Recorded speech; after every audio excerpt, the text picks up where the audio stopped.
when you get into the software side, the hospital system actually has to figure out maybe the order process is pretty similar. Like, how does an order move through a hospital today? You know, all those orders are coming from multiple different places, a little decentralized. Maybe sometimes it's centralized depending on the healthcare network. But all of that is, you have to make a decision process. Can this package now go by drone? Without supplies, there's no surgery. Without products, there's no patient care. Welcome to Power Supply, the healthcare supply chain podcast focused on helping you navigate the intricacies of logistics, purchasing, contracting, and supplier relationships.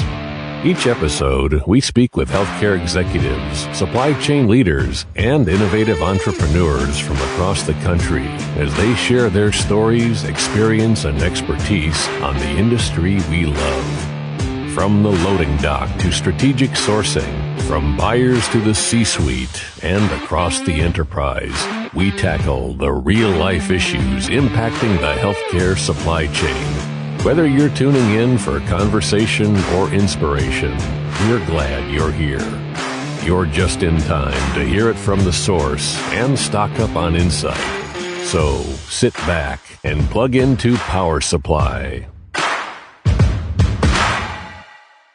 On this episode of Power Supply, we speak with Alice Griffith, Director of Business Development for Transportation and Logistics Innovation at Airspace Link Incorporated. And where she works is a little bit of a hint on the topic for today, drones. And they are in healthcare. And what does it take to build an infrastructure to support that so we can really scale this thing up and reap the benefits as far as economic and environmental impact improvements that can be made? Hey, I'm excited to talk to Alice, and this is going to be a very interesting conversation today. Absolutely. She's got so much insight, and I'm excited to hear it as well. But the applications and how it's going to happen and how fast it's going to happen, to me, is fascinating. So come on and listen, and you'll enjoy as well. We'll be right back. Just stay with us. Alice Griffith after a short break.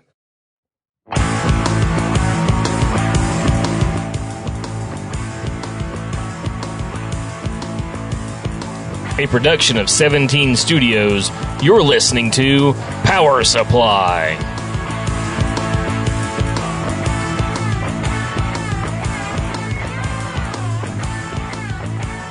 We are speaking with Alice Griffith, Director of Business Development for Transportation and Logistics Innovation at Airspace Link Incorporated, and we are going to be taking this conversation, I don't want to say into the future, I think the future is here, but we're going to be talking about drones and utilizing drones in healthcare. So, Alice, this will absolutely be the first time we've had this conversation on the Power Supply podcast. Thanks so much for coming on.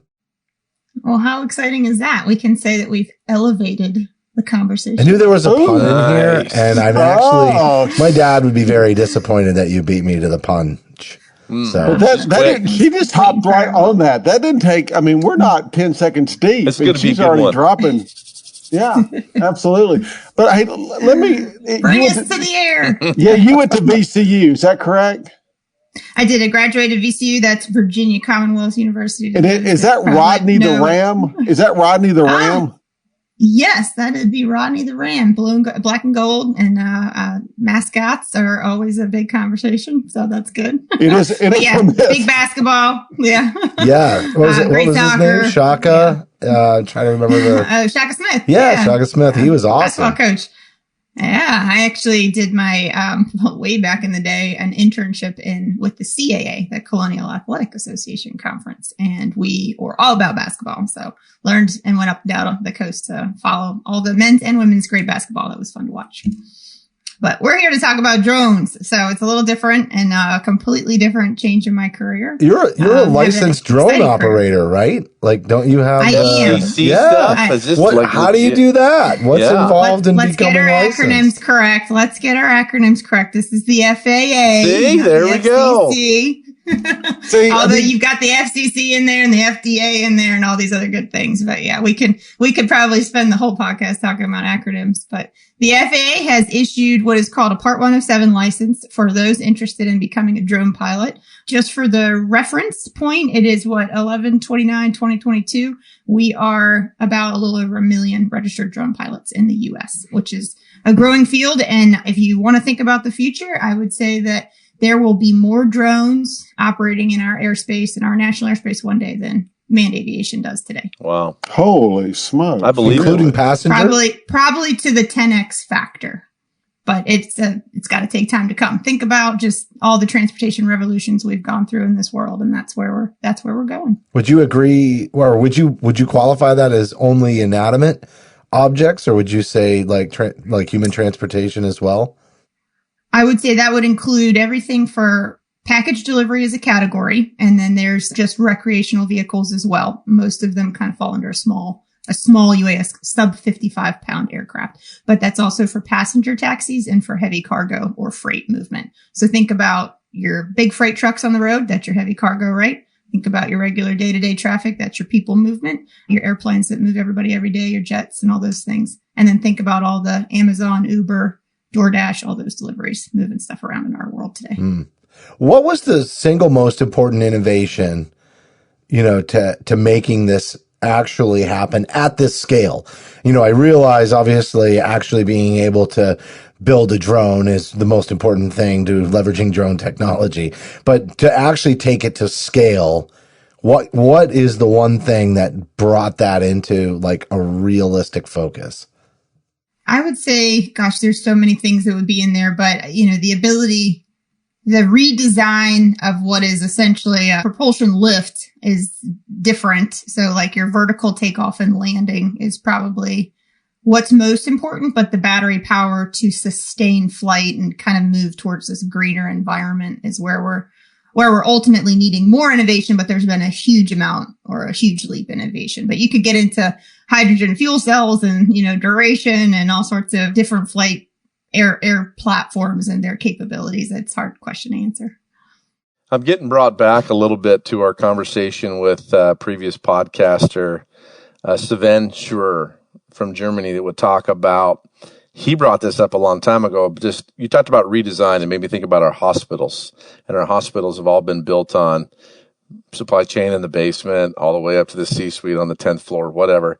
Like, we should be building platforms that actually are like on a football field and should be going lengthwise and not uprise. And I think it's where drones is where he brought this to fill in on the real estate side on delivering our packages and different things. Do you see that as a redesign too on how we're building structures to support the drones? Oh, absolutely. So there's a lot of redesign on just everything infrastructure. So you got to go all the way into your deep piece of the mind and say, okay, what did it take for a car to evolve and drive in our country today, right? You need roads, you need gas stations, you need traffic lights, you need lines, you need ramps to get on and off highways. You need to actually know what's a highway versus a neighborhood road. You need all these GPS navigational systems to now navigate things. So there's all this transportation change that we have. So the same thing needs to be done in the air. We're basically reinventing aviation, although it's really the same aviation world that we know. We're just doing a different facet of it. So you're kind of going more into what is now the lower altitude airspace. So a blade of grass up to 400 feet is where I'm specifically targeted on developing in my role in my company. And then the small UAS world. But there are heavier aircraft, like I mentioned, the passenger taxis, and then the heavier cargo aircraft that will fly more like manned and regular aviation. But there's also this lower altitude airspace that needs to be built out, that needs to be managed, needs systems and digital infrastructure to manage it. But then the actual ground will change as well. So you think about, your hospital systems and that football field analogy. Well, think about where everything takes off and land, needs an approval, needs new permitting, new rezoning, all these things. And now this infrastructure has to be designed with a shared use element in mind. So whether a hospital prefers to rezone their property for shared use is not really the question. It's, do they want to share the use of of the air like we do today, and how are we going to do the entry and exit for that, and basically the dispatching and the control and the detection and avoiding. All these different things have to be able to kind of all come together into one cohesive ecosystem. So, Alice, kind of give me a feel for, if I have a drone, if a hospital's using it for, delivering of supplies or labs or whatever, what does it take with FAA as far as to get that approval, to get that flight plan? How in depth is that? It's pretty in depth, but in a nutshell, so essentially you have say you got a pilot on the ground, and let's just use the example of a hospital. It's a little bit different with some healthcare medical approvals, but let's just keep it high level. So a pilot right now has to be the hardest, most regulatory, most rigorous part, I guess, is that a pilot has to stay in visual line of sight with an aircraft, or has to receive approval to then go beyond visual line of sight. So those are two different acronyms that I'll use throughout probably the course of the next hour: line of sight, LOS, and BV, loss, or beyond visual line of sight.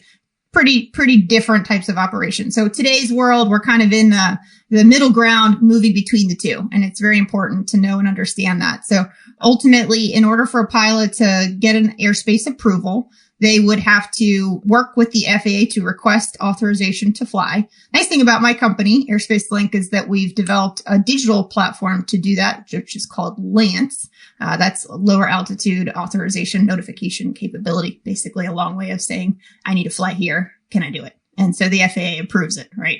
Ultimately, we have a digital tool to do that. It used to be back in 2018 and even a little bit before that, because drones have been around now, actually, a little over 10, probably over 15 years almost, not necessarily in the commercial world, civil world, in the aircraft, in the defense world. They've been around since, many, many moons. But ultimately, that airspace approval used to be a 6-month request, written request, or physical phone call request over to your local airport or the FAA's division that's managing the airspace that you're trying to operate in. The digital approval now is instantaneous. And so it's a huge change, huge leap of transformation or technology transformation right there.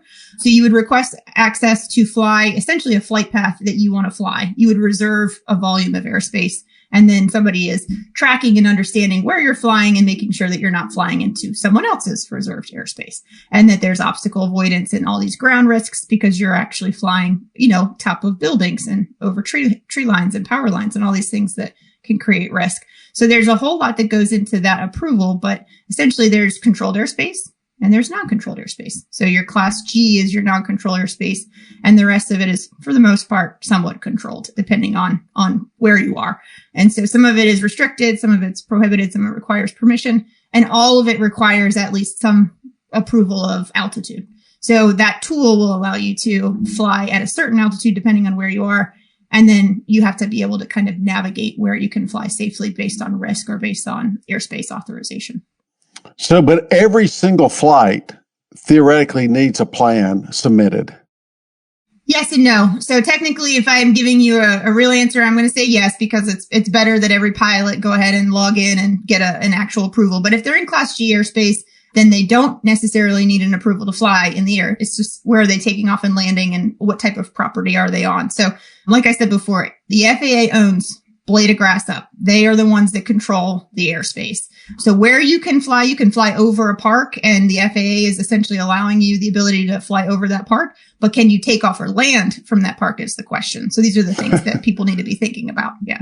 Gotcha. So, all right, that's very helpful. So, Justin, who's going to dive into the healthcare efficiencies? And are you asking the question, or am I asking this question? And how do we want to set this up? Because my brain's let's going do it this way. Yeah. You could go a million ways. Yeah. What's in it for healthcare? Yes. Let's just start there. Yeah, because you can always come back to some of the other questions. So what's in it for healthcare? What's in it for anybody, really? But the healthcare application is specifically, all right, so I've got, a bunch of different departments I could look at. I can look at labs. I can look at pathologies. I could look at pharmaceuticals, and I could also look at supply chain, right? Those are kind of your big three. Ultimately, supply chain's probably moving some pretty heavy items because it's distribution. You've got palletized loads. You've got, high volume things that you're moving around. But then when you get to the side where I'm actually within a network and I'm trying to distribute parts around my hospital campus or to my partners or to my customers or anything like that, you probably have some smaller batch types of loads. Then ultimately you've got pharmaceuticals or infusion or anything in the lab space that's pretty much going to be under probably the 15-pound mark. All that can be moved by drone. So what's in it for healthcare? Well, it'd be kind of nice to think about not having to take a clinician's time all the time to move these things around a healthcare campus. So workforce shortages are big. And right now people need answers to how they can cut and address those types of workforce shortages. They don't want to have a clinician essentially working and then having to run a package down the hall or to run a package over to something else. They can't fill the positions that they need right now to bring a driver on to manage an in-house fleet. It's kind of risky to do outsourced fleet where it's changing over. If it's managed well, it's great, but there's also taxi services and things like that that are not truly reliable. So you've got a lot of these things where could I move something for a lower cost at a faster pace? And could it be reliable and there every time I need it? I mean, well, if it can, great. I'm just, here we go into the next question. It's like, I'm thinking about the UPSs of the world, the FedExes of the world, any kind of those distribution centers that were getting overnight deliveries that affect patient care. And they're coming in these simple boxes. You threw out 15 pounds or lighter. You know, you look about a drug-eluting stent, or you look at a catheter, or you look at a piece of a medical device equipment that, boom, comes in and like Central Steril's waiting to get it ready because it's got to go into a patient, and that afternoon they're waiting on it. I just think about how that gets to where and is in an unloading zone and how that traffic looks like. But these seem to be options and opportunities, correct? Huge options and opportunities. And ultimately the goal is twofold. It's all patient care driven, but either your patient is getting faster service because they may not have to come back for another visit, or maybe they can come back in a shorter period of time or something like that. That is essentially this transportation time. But then also you have the ability for a hospital to truly start thinking about expanding telehealth services and home delivery, right? As well. So it's another piece of this. You can keep your beds open for those that are in dire need and those that have the highest prioritization, potentially even open to more patients and adding more patients to your healthcare's network. Let me jump in another question, and that's not the smartest question I know, but what are your limitations as far as nighttime, as far as weather, those type of things? Because that obviously in healthcare, we're 24/7. So what impact might that have? Huge. There is a lot there, but nighttime, not so much. Most people can fly day or night. There are lighting mitigations that have to be on the aircraft for night flight. But for the most part, those are pretty easy problems to solve. The weather is a challenge for all of us, as it is currently regular aviation, except for you got a huge vehicle, right, that's navigating some wind. So a small vehicle navigating some wind is going to have a whole lot more turbulence and problems. But ultimately, it's about 30 meters per second is probably the tolerance right now for a weather aircraft. Now, that's a very broad statement. There are aircraft there can handle more and that would have the ability to do a little bit more during some times. But what's kind of a new emerging space is a little bit of a micro weather movement. So trying to understand pockets of time during the day where a drone can operate. So it's kind of interesting to think about if you take and look at weather in general. Yes. Are you going to have a rainy day today? Okay. That doesn't mean all your flights are going to be grounded. What areas of the day are you going to have rain? What areas of the day are you going to have high winds? Do you have a half-hour pocket in there or 2-hour pocket in there? And how can we use radar and enhanced weather services to understand and predict those types of things? So I think ultimately we have a case study that I think we'll talk about in a little bit, but the case study that we had and many that I've seen and participated in, usually you always get operational time within the day. It just depends on how much of the day do you get. Well, so here's what I'm envisioning, right? And maybe you can help me make this like concrete for what it might look like. But what I have going on in my mind is somebody's got this truck. They pull it up to the campus. No longer does it have to be in a loading dock setting. It could be away from the loading dock. So some of that footprint would be good. And then they open up the back of the truck. And they have everything packaged up along with a bunch of drones, and they scan the package and they scan the drone. And then the package actually tells the drone or whatever the guidance system is where to take these packages. And so within that certain weight limit, the loading of the truck is really about capacity limits for the drones. And then there's just somebody on the back of the truck, scan, lets the drone fly, and the drone comes back, without a package, and you just load up the next one. Maybe you replace a battery pack when the level's low, and you just keep flying these things out from this centralized truck to all these different landing pods by department or however that works. Is that what this looks like? I mean, you could question the loading dock or the truck or however you want to set up the station, right? The area for where drones are going to take off and now fly your packages too. But you got it. All these complicated things. Everybody goes into these, all these questions that they have as for, well, how are we going to do this? And how are you going to navigate this? How are you going to navigate weather? How are you going to navigate night operations? Or how are you going to deal with maybe, routine pickups and custody chain, which we might have to come back to some of the things there. But ultimately, that can all be automated. There are service providers in this industry at large now that are actually doing like some pretty impressive things. And all of these things can be automated. The question is what type of aircraft do you need? You probably need multiple because there's a lot of different areas of opportunity for your business. You use cars, you use vans, you use trucks now, maybe even airplanes to move all your stuff around the country. It's the same type of thing. There's all these kind of new remotely piloted vehicles and smart mobility vehicles that are available to you. So there's, a big movement coming, I think, towards some of that. So yes, the big picture looks like I've got a truckload coming into my warehouse, and now that truckload's going to have a very hyper local, multifaceted distribution of potentially drones, and then also drones probably in combination with your other vehicles that you're currently using. So you would have an introduction of a new mobility resource to your supply chain system. I'm thinking about the software capabilities of a drone. Is that being talked about to like read these barcodes, read these? Is that that's already in process? That's already happening. Yeah.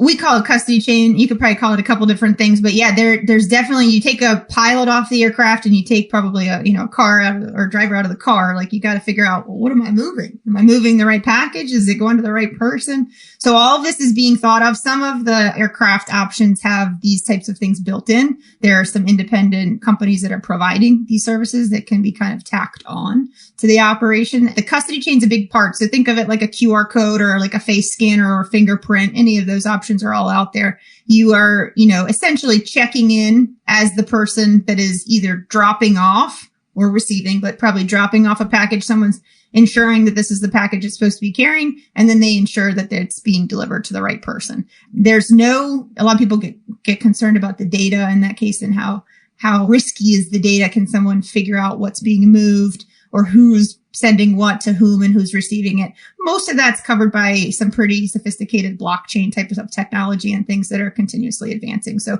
the data privacy is a big component of things as well, but ultimately making sure the right package gets to the right endpoint is the highest priority.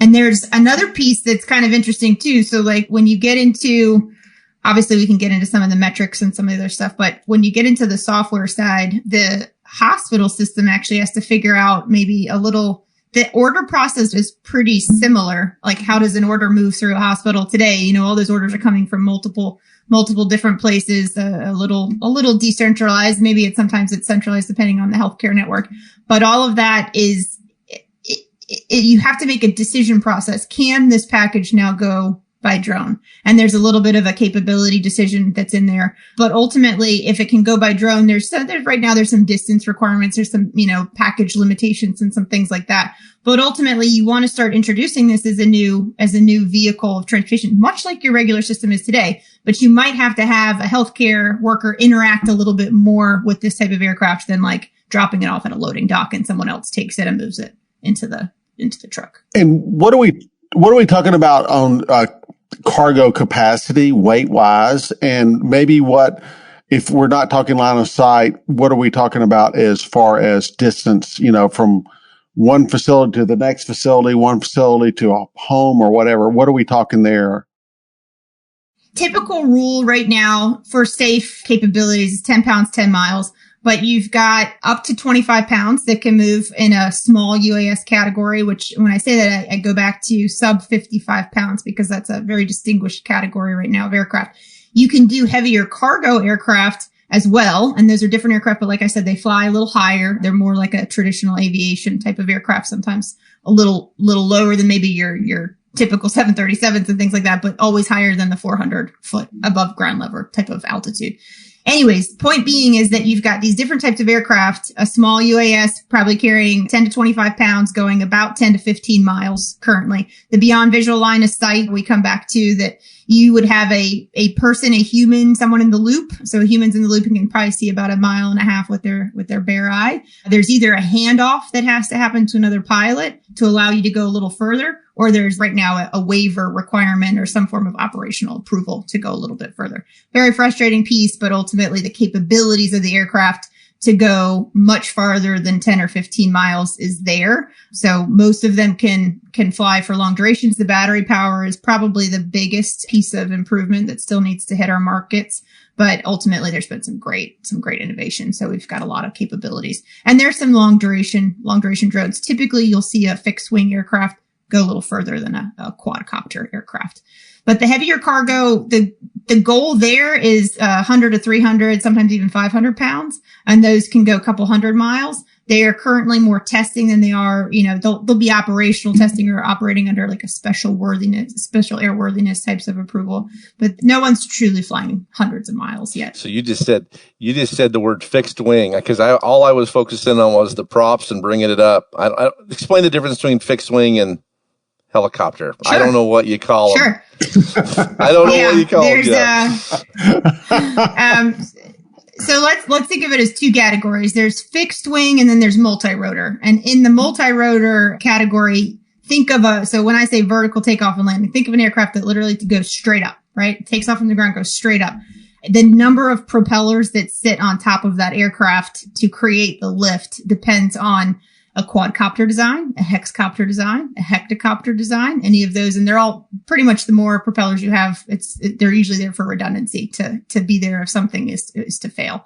A fixed wing aircraft requires a very different type of takeoff and landing. Obviously, a vertical takeoff and landing can happen pretty much anywhere, on a roof, in a parking lot, at an airport, obviously at a helipad or something like this. But a fixed wing aircraft is going to be a little bit more intensive on the takeoff and landing from a runway perspective. So there's some aircraft that do actually require a short type of runway, just a standard runway like we know today. It could probably even work on some form of helipad depending on the size. But some of them also have things that are required for them to take off and land, like a launch system of some kind, where think of it like pullback launcher.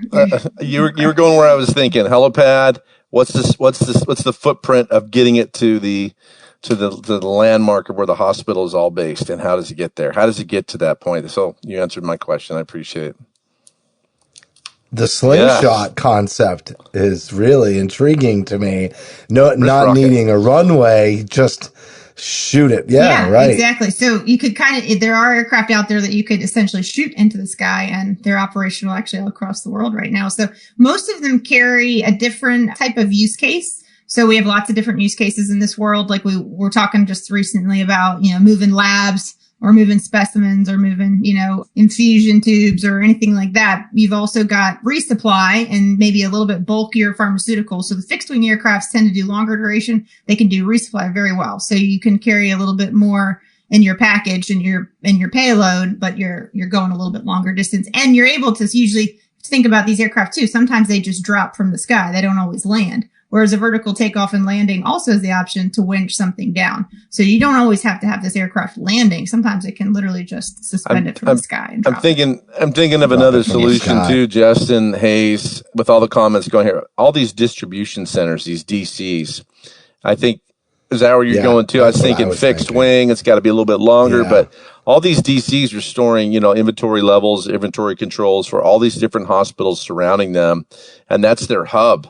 And I'm thinking, man, the distribution centers of the world of all these big, the Owens and Miners, the Cardinals, all of them are probably thinking this direction, I would imagine, I would think at some point in time.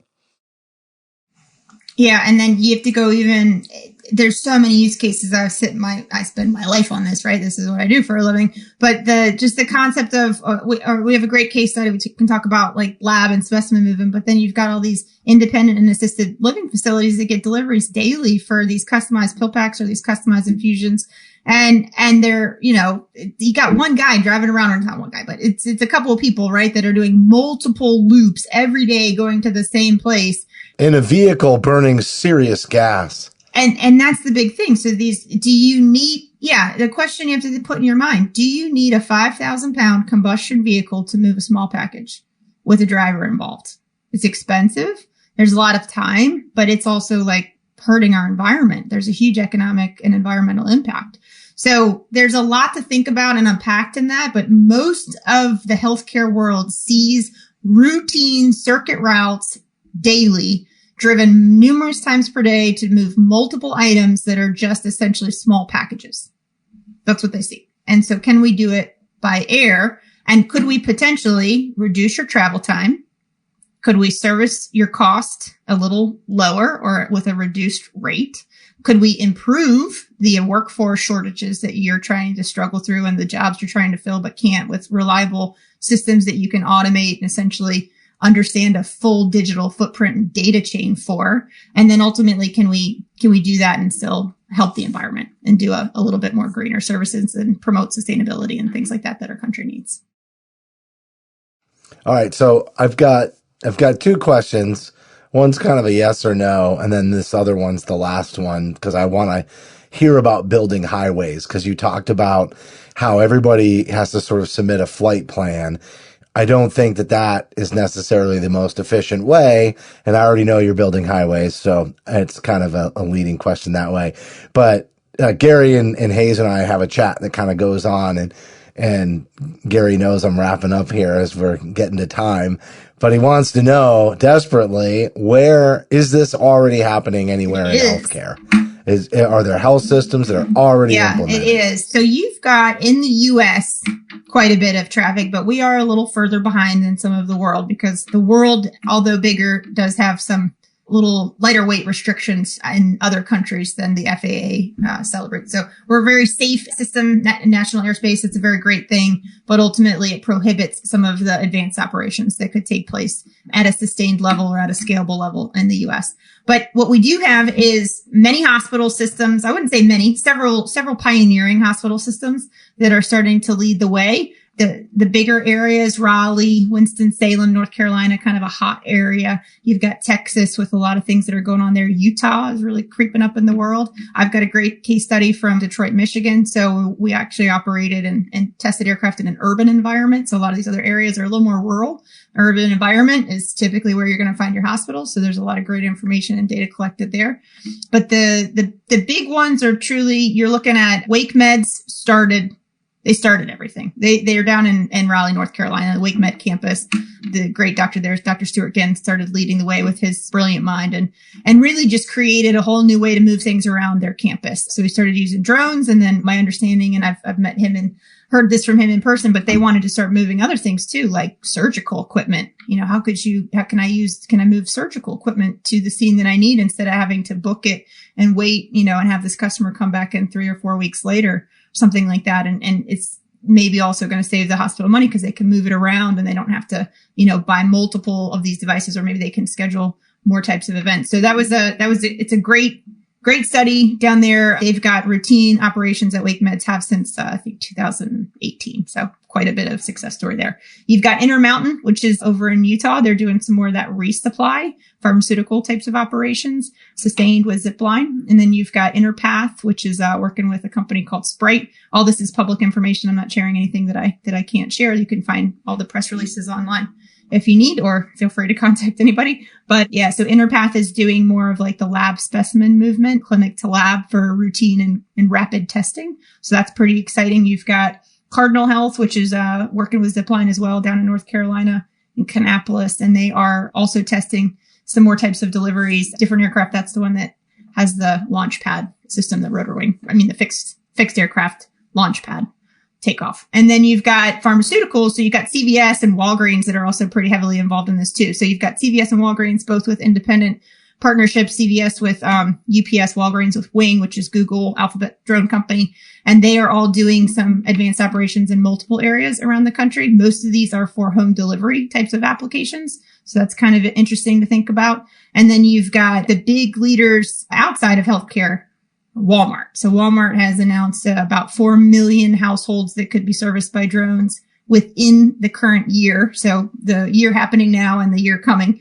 But then they've got 39 sites of drone delivery going to home delivery, which is a big leader for our industry there. And that's actually helping the healthcare market to get on board a little bit People faster. are used to it. With home delivery of pharmaceuticals, is facial recognition used to do that chain of custody? Facial recognition, QR, and fingerprint are my understanding, and then some through infrared are my understanding of the ways that these custody chains are being monitored. But I mostly see QR code recognition right now. I haven't seen a ton of facial recognition, but I do know I know it's in the works, and I know some companies are including it. All right, that last question about the highways. I know we're over time a little bit, but we gotta know this. We gotta know the answer to this. What is it like?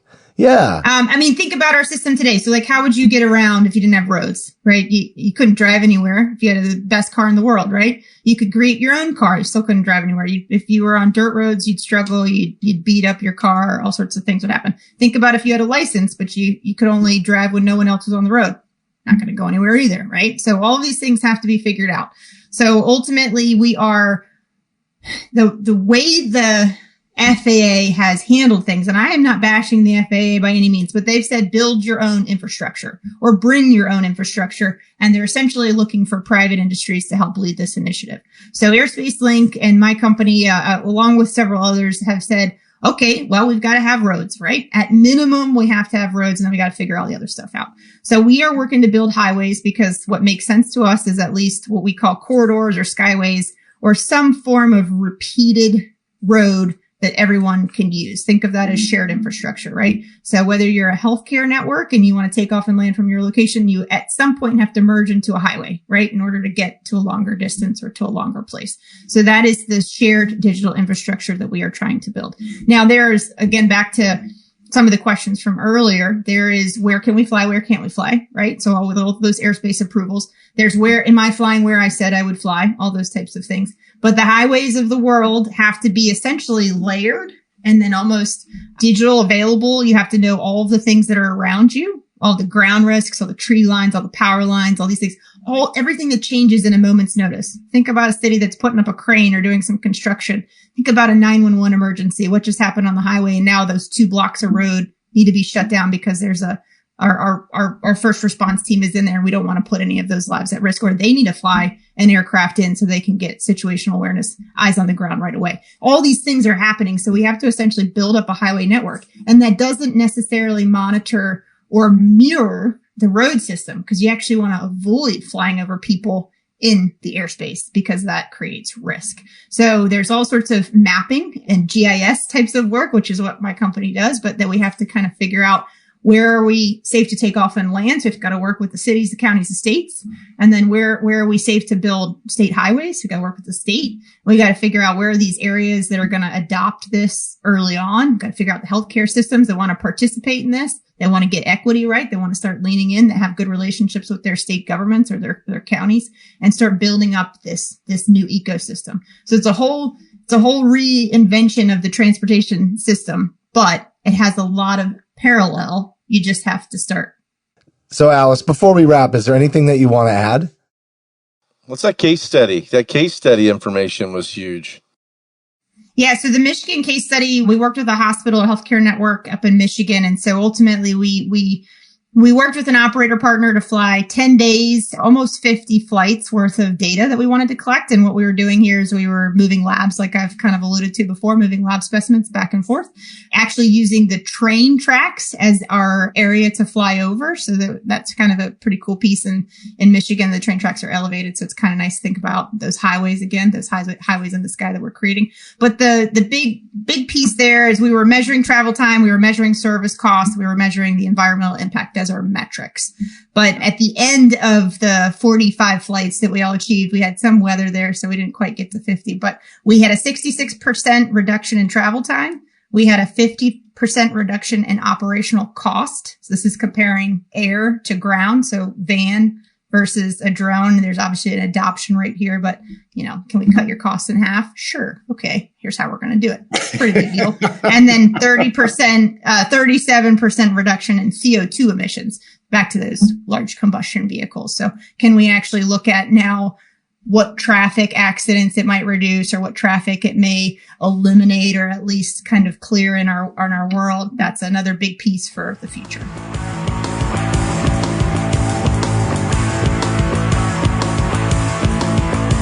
All right, that was Alice Griffith, Director of Business Development for Transportation and Logistics Innovation at Airspace Link Incorporated. And Gary, great conversation. I mean, very forward-thinking, except, as she told us at the end, they've already got a case study, significant improvements, especially on the impact, as she said, on cost and in the environment, and then, or economic, and then the environment, and then also just talking about the fact that there are already hospitals that are taking a look at this and have it in place. To the real final point, why are we paying a courier to drive around in a car burning serious fossil fuels when, we could be doing the same thing at a fraction of the cost? Well, Justin, I'm going to back up just a little bit on that, and I'm going to call this a positive disruptor. There's so many future forward thinking options that this can go, and supporting. I mean, we can't get people to even do courier services right now. We have such a issue with getting people employed to support this. What a great opportunity for another option. Efficiencies, the case study she brought up, talked about operational efficiencies, which right into expense management. Initial upfront costs, sure, but this is the future. I mean, this is the future. I said it earlier. Sven Schur brought it up. He was talking about it on one of our podcasts, what he's seeing on how this is moving. And I'm just, man, I was blown away. And I could have been a 3-hour podcast with that. And thank God Hayes, Justin, and I all just kind of said, let's pull back a little bit. But amazing interview. All right. Well, that's going to do it for this show. But download our smartphone app for iPhone or Android. It's the best way to listen to the show. We've got bonus content for certain episodes. We have categories, all kinds of great stuff there. If you're already listening to podcasts on Apple, Amazon, or Google Podcasts, you can certainly add us there. We'd love it if you gave us a rating and a review because your feedback is important to us. And maybe you're listening on Stitcher, iHeartRadio, Spotify, or some other favorite podcast application of yours. If you are, just search for Power Supply, and we do want your feedback. So, guests, topics, if there's an episode that you particularly enjoyed, we want to hear about it. Send us an email, info@powersupplymedia.net. On behalf of Hayes, Gary, and myself, thanks for listening to this week's episode of Power Supply.